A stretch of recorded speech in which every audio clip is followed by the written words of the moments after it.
BRS పార్టీలో ఏం జరుగుతుంది?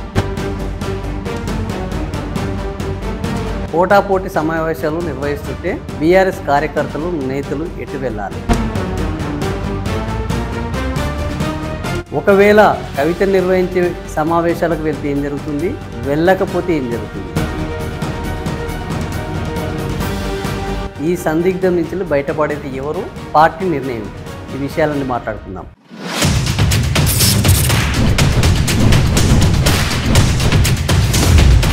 హలో, హాయ్, నమస్తే. సోషల్ పోస్ట్ న్యూస్ అప్డేట్స్కు స్వాగతం.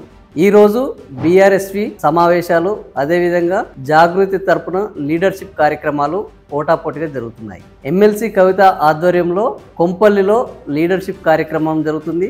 లీడర్లను ఎలా తయారు చేయాలి, గ్రామ స్థాయి నుంచి పార్లమెంటు స్థాయి వరకు ప్రజాప్రతినిధులు ఎలా ఉండాలి, వాళ్లకు ఎలాంటి విషయాలపైన అవగాహన ఉండాలి అనే అంశం మీద ఈ లీడర్షిప్ కార్యక్రమం జరుగుతుంది. ఇదే సమయంలో మల్లాపూర్లో బీఆర్ఎస్వి తరపున సమావేశాలు జరుగుతున్నాయి. ఈ సమావేశంలో పార్టీ బలోపేతం, రానున్న ఎన్నికల్లో పార్టీని గెలిపించడము, ఆ పార్టీ గెలుపులో బీఆర్ఎస్వి నాయకుల యొక్క పాత్ర ఎలా ఉండాలి, అదేవిధంగా నీటి ప్రాజెక్టులకు సంబంధించి ఎలాంటి కార్యాచరణ తీసుకోవాలి అనే అంశాల మీద ఈ బీఆర్ఎస్వి సమావేశాలు జరుగుతున్నాయి. అయితే సమావేశాల వరకు బాగానే ఉన్నా ఇప్పుడు కవిత నిర్వహించే లీడర్షిప్ కార్యక్రమానికి బీఆర్ఎస్ నేతలు వెళ్ళాలా లేదా అనే ఒక సందిగ్ధం నెలకొన్నది. వెళ్తే ఏం జరుగుతుంది, వెళ్ళకపోతే ఏంటి పరిస్థితి? ఇక్కడ ఏనుగులు కొట్లాడుకుంటే దూడలకు గాయాలైనట్టు ఇప్పుడు బీఆర్ఎస్ పార్టీలో కేసీఆర్ కూతురు, కేసీఆర్ కొడుకుకు మధ్య ఒక ఆధిపత్య పోటీ ఏర్పడ్డది.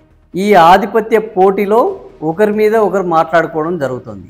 అయితే ఇప్పటి వరకు కూడా బీఆర్ఎస్ పార్టీ కవిత చేస్తున్న కార్యక్రమాలు పార్టీ సిద్ధాంతాలకు విరుద్ధంగా ఉన్నాయి, పార్టీ ప్రతిష్టను దెబ్బతీసే విధంగా ఉన్నాయి అని అధికారికంగా ప్రకటించిన సందర్భం లేదు. అంతేకాకుండా ఒకవేళ ఈ పార్టీ కార్యక్రమాలకు ఎమ్మెల్సీ కవిత వ్యతిరేకంగా వ్యవహరిస్తే ఆమె మీద చర్యలు తీసుకుంటున్నట్లు చెప్పింది లేదు. చర్యలు తీసుకునే ఆలోచన ఉన్నట్టు కూడా ఇప్పటి వరకు ఎక్కడా ప్రస్తావించలేదు. బీఆర్ఎస్ పార్టీలో ఇంతకు కవిత ఉన్నదా లేదా అనే సందేహానికి కూడా బీఆర్ఎస్ పార్టీ అధిష్టానం సమాధానము ఇచ్చే పరిస్థితిలో కూడా ఇప్పుడు లేదు. ఇదే సమయంలో బీఆర్ఎస్ పార్టీకి సంబంధించిన కొన్ని విషయాల మీద ఎమ్మెల్సీ కవిత మాట్లాడుతూనే ఉన్నారు. ఆ పార్టీలో కేసీఆర్ చుట్టూ దయ్యాలున్నాయని, ఆ పార్టీ బీజేపీలో విలీనం చేయడానికి కుట్ర చేస్తుందని, ఆ పార్టీలో ఉన్న నన్ను సోషల్ మీడియాలో ట్రోల్ చేస్తుంటే పార్టీ ఏ విధంగానూ తనను మద్దతుగా నిలబడలేదు అని, ఇలాంటి విషయాలను బహిరంగంగానే మాట్లాడుతూ పార్టీలో ఒక వివాదానికి ఆమె తెరలేపింది. అయితే ఎమ్మెల్సీ కవిత చేస్తున్న విషయాలపైన ఇప్పటి వరకు కూడా బీఆర్ఎస్ పార్టీ మౌనమే సమాధానంగా మారుతుంది. ఈ నేపథ్యంలో ఈరోజు పోటాపోటీగా జరుగుతున్న సమావేశాలకు నిజంగానే బీఆర్ఎస్ పార్టీ కార్యకర్తలు జాగృతి లీడర్షిప్ కార్యక్రమానికి వెళ్తే ఏం జరుగుతుంది? ఇది ఇప్పుడు అందరినీ ఆలోచింపజేస్తున్న ఒక ప్రశ్న. నిజంగానే బీఆర్ఎస్ పార్టీ కార్యకర్తలు జాగృతి కార్యక్రమాలకు, లీడర్షిప్ కార్యక్రమాలకు వెళ్ళకూడదు అని బీఆర్ఎస్ పార్టీ అధికారికంగా ఇప్పటి వరకు ఎక్కడా చెప్పలేదు. అంత గోప్యంగానే, అంత గుసగుసల రూపంలోనే, అంత ఆఫ్ ద రికార్డు రూపంగానే జరుగుతుంది.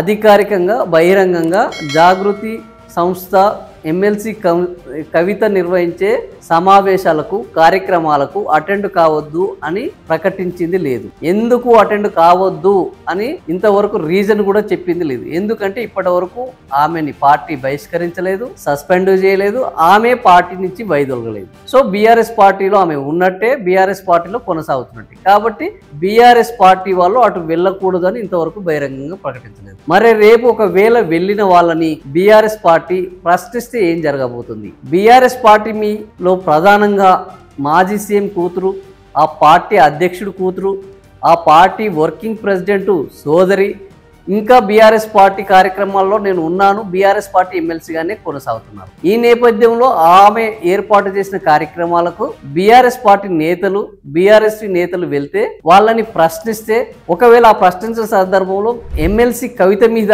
మీరేమైనా చర్యలు తీసుకున్నారా? ఎమ్మెల్సీ కవిత ఈ పార్టీలో లేదని ఏమన్నా ప్రకటించారా? ఎమ్మెల్సీ కవిత కార్యక్రమాలకు వెళ్ళకూడదని అధికారికంగా మీరేమైనా అనౌన్స్మెంట్ చేశారా అని లీడర్షిప్ కార్యక్రమాలకి, ఎమ్మెల్సీ జాగృతి ఏర్పాటు చేసే సమావేశాలకు వెళ్ళిన వారు బీఆర్ఎస్ పార్టీని ప్రశ్నిస్తే బీఆర్ఎస్ పార్టీ దగ్గర ప్రస్తుతానికైతే సమాధానం లేదు. బీఆర్ఎస్ పార్టీలో ఇంకా ఎవరైనా పార్టీ విధానాలకు వ్యతిరేకంగా పార్టీ అస్తిత్వాన్ని ప్రశ్నించే విధంగా, ఎందుకంటే ఎమ్మెల్సీ కవిత ఆల్రెడీ బీఆర్ఎస్ పార్టీని బీజేపీలో కలపడానికి కుట్రలు జరుగుతున్నాయని బీఆర్ఎస్ పార్టీ అస్తిత్వాన్ని ప్రశ్నించే విధంగా మాట్లాడడం జరిగింది. ఇదే విషయాన్ని ఇంకెవరైనా మాట్లాడితే వాళ్ళ మీద చర్యలు తీసుకోవాలని బీఆర్ఎస్ పార్టీ సంకల్పిస్తే, మొట్టమొదలు మాట్లాడిన కవిత మీద చర్యలు తీసుకోకుండా మా మీద చర్యలు తీసుకునే నైతిక హక్కు ఈ పార్టీకి ఉన్నదా అని ప్రశ్నిస్తే కూడా బీఆర్ఎస్ పార్టీ దగ్గర ప్రస్తుతానికి సమాధానం లేదని చెప్పారు. సో అసలు బీఆర్ఎస్ పార్టీ ఒకవైపు బీఆర్ఎస్వి సమావేశాలు నిర్వహిస్తున్నప్పుడు, ఎమ్మెల్సీ కవిత ఆధ్వర్యంలో జాగృతి లీడర్షిప్ కార్యక్రమాలు ఇంకోవైపు జరుగుతున్నప్పుడు, ఇక్కడ ఎవరికి నచ్చిన సమావేశాలకైనా వెళ్ళే హక్కు స్వాతంత్రం ఇప్పటి వరకు అయితే ఉందని చెప్పొచ్చు. ఎందుకు అంటే ఇప్పటి వరకు కవిత పార్టీలో లేదు అని, కవిత ఏర్పాటు చేసే కార్యక్రమాలకు వెళ్ళకూడదు అని ఎక్కడ స్పష్టత లేదు. కాబట్టి లీడర్షిప్ కార్యక్రమాలకు వెళ్ళినా వెళ్ళకపోయినా పెద్ద మార్పేం లేదు. అసలు ఆమె కార్యక్రమాలకు వెళ్ళాలన్నా ఈ కార్యక్రమాలకు వెళ్ళాలన్నా అన్న సందేహాలకు ఇక్కడ ఎలాంటి చోటు లేదని చెప్పొచ్చు. ఎందుకంటే గత 2 రోజుల నుంచి ఇద్దరు ఒకే సమయంలో ఒకే రోజున అటు బీఆర్ఎస్వి ఇటు జాగృతి కార్యక్రమాలు జరుగుతున్నాయి.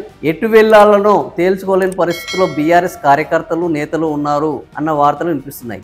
నాకు తెలిసి ఎటు వెళ్లాలనో తేల్చుకోలేని పరిస్థితిలో ఇప్పుడు ఆ పార్టీ లేదు.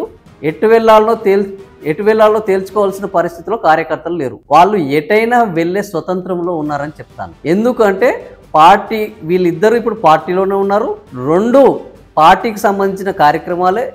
జాగృతి కూడా పార్టీ అనుబంధ సంస్థగానే ఉన్నది, బీఆర్ఎస్వి కూడా పార్టీ అనుబంధ సంస్థగానే ఉన్నది. సో పార్టీ అనుబంధ సంస్థ కాదు అని దాన్ని జాగృతి సంస్థను నిషేధించింది లేదు, కవితను సస్పెండ్ చేసింది లేదు, కవిత రాజీనామా చేసింది లేదు.